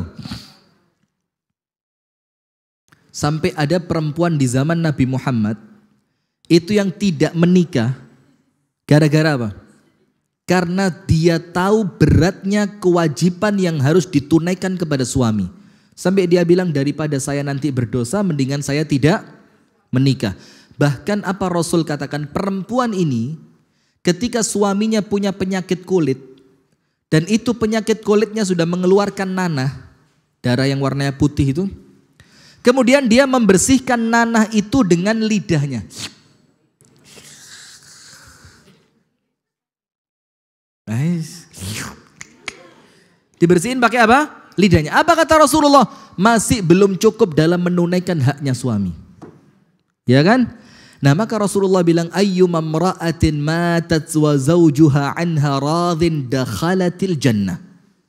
Perempuan manapun, perempuan siapapun, ketika dia meninggal dunia dalam keadaan suami ridho sama dia, maka Allah bukakan semua pintu surga. Maka itu saya ngomong sama istri saya, jangan sampai lupa menjelang tidur minta ridho saya. Maka kalau kita pas keluar pulau begini, keluar kota begini, telepon kalau malam, bang maafin ya, bang ridho ya sama aku. Kenapa? Kalau sudah semua selesai tutup tidur. Kalaupun besok tidak bangun, insya Allah masuk surga. Maka salah satu ciri perempuan yang terbaik itu apa? Perempuan yang ketika dibikin marah oleh suaminya, dia yang datang kepada suaminya minta maaf. Padahal yang salah suami. Kenapa yang minta maaf bukan suami? Karena suami itu gengsi. Suami itu kepala rumah tangga. Maka istri yang harus duluan datang. Terus istrinya ngomong apa? La adzuqu ghamdhan hatta tarda. Saya tidak akan guring sampai pian ridho lawan ulun. Nah, begitu, ngerti bahasanya. Ini bahasa Inggris British ini. Saya tidak akan tidur sampai kamu ridho kepada saya. Itu istri bilang gitu. Fatadha'u yadaha fi yadihi. Dia letakkan tangannya di atas tangan suaminya, kemudian dia ngomong apa? Saya tidak akan tidur sampai kamu ridho. Kenapa? Karena hati-hati, kalau sampai suami tidak ridho, sebesar apapun ibadah yang Anda lakukan tidak akan Allah terima. Ya, ngerti? Terakhir yang keempat, Rasulullah sallallahu alaihi wa alihi wasallam bersabda, kalian itu kurang akal, kurang agama. Perempuan itu kurang akal, kurang agama. Maka sekarang lihat bagaimana supaya kekurangan akal ini tidak merusak agama kita. Maka perempuan harus sering duduk di majelis ilmu untuk melengkapi apa? Akalnya, melengkapi ilmunya. Kurang agama karena apa? Karena setiap bulan dia tidak sholat, tidak puasa. Maka ketika Anda sedang sholat, ketika Anda sedang suci, maksimalkan ibadahnya. Tahu Ibunda Imam Bukhari? Tidak pernah putus sholat tahajud tuhran au haidhan. Tidak pernah berhenti sholat tahajud baik suci ataupun haid. Ustaz, bagaimana sholat tahajud ketika haid? Bagaimana coba? Ibunya Imam Bukhari itu kalau dia suci, dia bangun mulai jam 12 malam sampai azan subuh. Sholat tahajud. Kalau pas haid, apa yang dia lakukan? Tetap bangun jam 12 malam. Dia masuk ke kamar mandi, dia bersihkan dirinya, dia ganti pakaiannya, dia masuk ke tempat sholatnya, dan sholatnya diganti dengan zikir dan doa. Tetap dengan waktu yang sama, jam 12 sampai azan subuh. Coba kenapa? Karena dia ngerti, kita ini perempuan yang oleh Allah tidak diizinkan sholat beberapa waktu dalam satu bulan. Maka ketika saya tidak sholat, saya harus menggantinya dengan ibadah-ibadah yang lain. Bas, selesai. Hadis yang pertama selesai. Berarti ibu-ibu tahu, ambil 4. Nomor 1, perempuan oleh Rasul disuruh banyak apa? Sedekah. Nomor 2, disuruh pandai-pandai menjaga lisan. Nomor 3, disuruh pandai bersyukur, berterima kasih, berkhidmat kepada. Yang keempat, duduk di majelis ta'lim dan memaksimalkan ibadah. Hadis yang kedua singkat.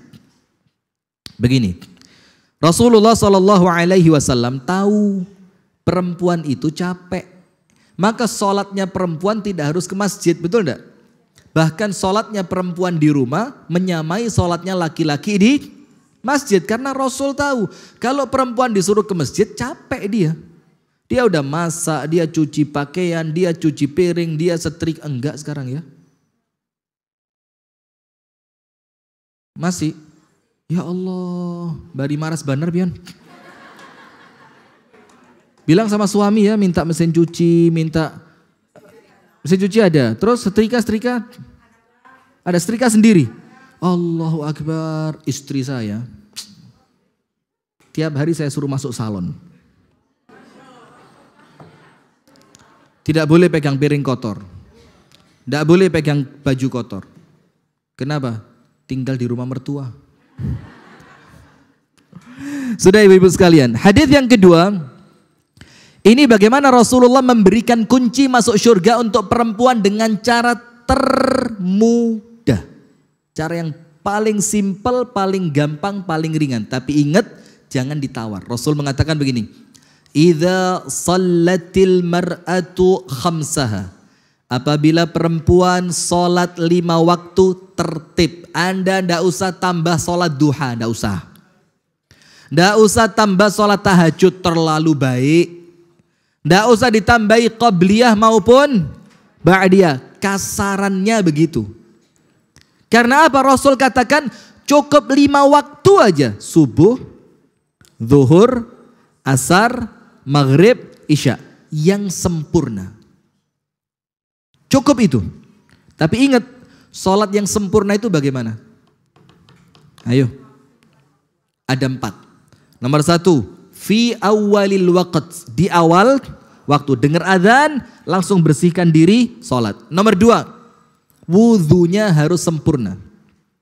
Karena maaf ya, banyak kita temui perempuan ini wudhunya kurang sempurna. Ada perempuan pernah saya lihat di suatu masjid besar, karena masjidnya lagi dibangun, maka tempat wudhu laki dan perempuan tidak terpisah. Nah waktu itu dia berwudhu, kemudian lengan tangannya ini ditarik. Karena sudah mulai belamak,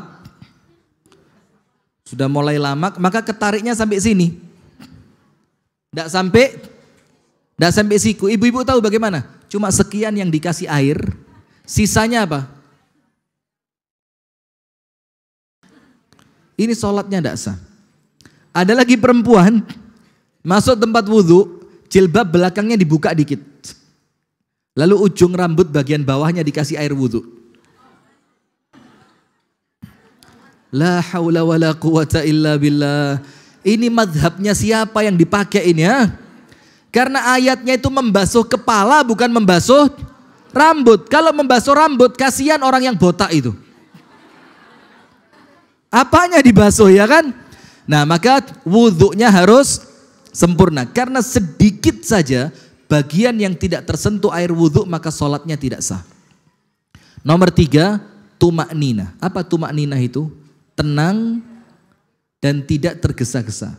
Betul-betul sholatnya tenang. Rukuknya bagus, sujudnya bagus, tahiyatnya bagus, takbiratul ihramnya juga semuanya bagus. Dan yang terakhir khusyuk. Khusyuk itu apa? Fokus. Kalau para ulama mengatakan khusyuk itu ihdharul qalbi athna as-salat. Menghadirkan hati ketika salat. Kita enggak. Kita salat tetangga goreng ikan asin. Ini kalau sambelnya pas, nasinya anget, nyaman benar. Sudah akhirnya baru aroma ikan asin udah nggak konsen. Kadang-kadang kita juga begitu wudhu, terus sholat. Ketika sholat kepikiran kompor sudah mati. Sudah, belum. Sudah, belum. Akhirnya sholat 4 rakaat bingung dia ini 4 apa 3. Kenapa tidak khusyuk? Maka ibu-ibu sholat 5 waktunya yang baik. Kalaupun tidak mampu menambahkan dengan sholat sunnah, untuk ibu-ibu sholat fardu sudah cukup. Syaratnya baik. Tepat waktu, wudhunya sempurna, tumak nina dan khusyuk. Kemudian ketika sholatnya baik, al-mar'atu idha sallatil khamsaha wa shamat syahraha. Puasanya tidak perlu ayyamul bid, tidak perlu puasa sunnah bulan suci Rajab, tidak perlu Senin Kamis, tidak perlu puasa Daud, tidak. Cukup puasa di bulan Ramadan, tapi puasanya baik. Yang ketiga, wa hafizat farjaha. Dia menjaga kehormatannya. Kemudian yang keempat, ini yang paling susah. Salat bisa, insya Allah. Puasa, insya Allah bisa. Kita dekat lagi Ramadan ya. Mudah-mudahan semuanya sehat walafiat, panjang umur. Yang ketiga, menjaga kehormatannya, insya Allah bisa. Tidak mungkinlah kita macam-macam kan ya. Yang terakhir yang susah, wa ata'at ba'laha. Dia tunduk, patuh, hormat, nurut, sayang kepada suaminya. Bisa? Sholat bisalah. Puasa bisa. Menjaga kehormatan bisa. Taat suami. Taat suami. Suami minta apapun kasih. Bisa? Suami minta nikah lagi? Loh, katanya bisa. Bisa? Serius? Nang mana laki pian? Abdul Aziz. Lah, yang bisa tadi loh. Suaminya boleh nikah lagi?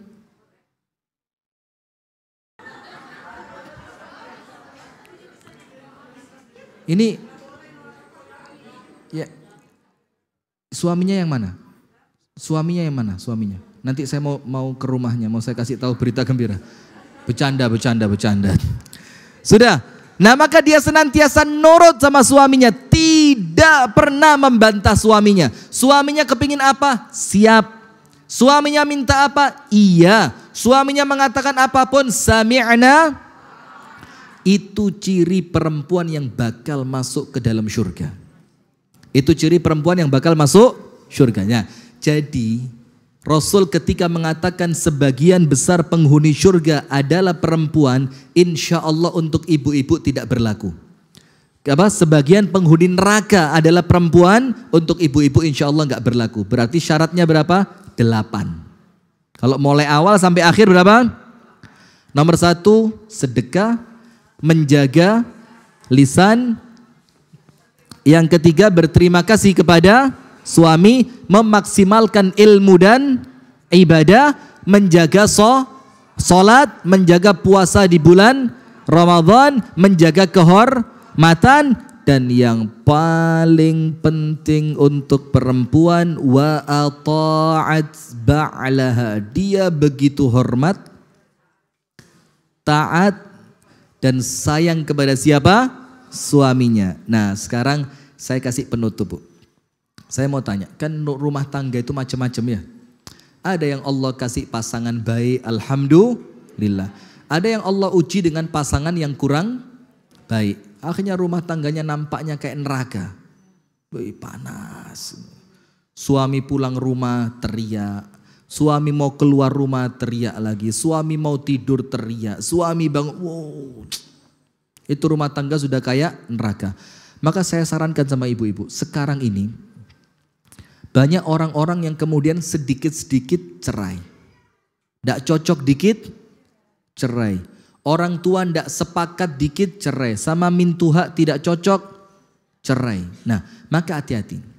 Ketika Anda oleh Allah diuji dengan pasangan yang kurang baik dan Anda masih mampu bersabar, maka sabar lebih utama. Sabar lebih utama. Kenapa? Innama yuwaffas sabiruna ajrahum bighairi hisab. Karena orang yang sukses di dalam ujian dan dia mampu sabar, Allah masukkan ke dalam surga tanpa hisab. Nah, maka sekarang begini, ketika Anda mendapatkan suami yang kurang baik, sudah, jangan dilihat suaminya. Tapi lihat di balik kesabaran Anda kepada suami ada surga. Sementara orang hidup di dunia berapa lama sih? Hah? Rasul bilang antara 60 tahun sampai 70. Dan boleh jadi tidak sampai 60 sudah meninggal dunia. Nah, maka ketika Anda sabar sejenak untuk yang sebentar ini, suamiku jahat, suamiku kasar, suamiku nggak pengertian, suamiku cuek, suamiku nggak penyayang, suamiku begini Ustadz, apa tadi malas tadi apa? Kemoler. La haula wala quwata illa billah. Sudah, suami saya malas Ustadz. Sudah, bismillah, selama bisa sabar, sabar. Kenapa? Anda jangan lihat suaminya, tapi Anda lihat insya Allah di balik kesabaran Anda, Allah telah menyiapkan surga. Dan perempuan yang bersabar atas keburukan suami, Allah akan ganti dengan anak-anak yang menyejukkan pandangan matanya. Mau tahu ceritanya? Oh, jadi panjang. Wes, tidak usah pertanyaan ya, langsung. Di dalam kitabnya Al-Imam Ibnul Qayyim Al-Jauziyah, di dalam kitab Majmu' Fatawa, ada seorang laki-laki nikah dengan perempuan. Ketika mereka menikah dapat anak laki-laki satu. Anaknya top solihnya, soleh luar biasa. Berbakti sama orang tua, taat ibadah, senantiasa mencari ilmu, menyenangkan, tidak pernah menghardik orang tuanya. Top. Sampai si anak ini menikah. Setelah si anak ini menikah, istrinya si anak itu datang ke rumah mertuanya. Pak, anakmu laki-laki itu yang sekarang jadi suami saya, itu baiknya keterlaluan. Baiknya luar biasa, top baiknya. Dia laki-laki yang paling sabar, paling penyayang, paling tanggung jawab, laki-laki yang paling ibadah, laki-laki yang paling pengertian kepada istrinya. Saya pengen tahu apa rahasianya supaya saya pun memiliki anak sebaik suami saya. Apa kata bapaknya tadi? Sabartu ala adza ummihi ishrina sanatan. Allah berikan kepadaku anak sebaik itu buah dari kesabaranku atas buruknya ibunya dia selama 20 tahun. Jadi dia punya istri yang bagaimana? Buruk, tapi dia senantiasa sabar. Maka kesabarannya Allah ganti dengan apa? Anak yang salih dan salihah. Maka dengan itu ibu-ibu sekalian, sudahlah, rumah tangga itu yang kita lihat surga saja. Nggak usah ngelihat suaminya, nggak usah ngelihat istrinya, nggak usah ngelihat anaknya, mertuanya, segala macam lah wes. Itu semua lupain. Anda pandang saja rumah tangga ini, insya Allah akan mengantarkan saya masuk ke dalam surga. Itu yang dapat kami sampaikan. Pemirsa Madani TV dimanapun Anda berada, dan pendengar RDS Solo 101,4 FM dimanapun Anda berada, itu yang dapat kami sampaikan dengan tema Jalan Surga Para Wanita. Semoga ada manfaatnya, kurang lebihnya saya mohon maaf. Kita tutup pengajian kita di sore hari ini atau di siang hari ini dengan doa kafaratul majlis. Subhanakallahumma wa bihamdika asyhadu an la ilaha illa anta astaghfiruka wa atubu ilaik. Kurang lebihnya mohon maaf. Assalamualaikum warahmatullahi wabarakatuh.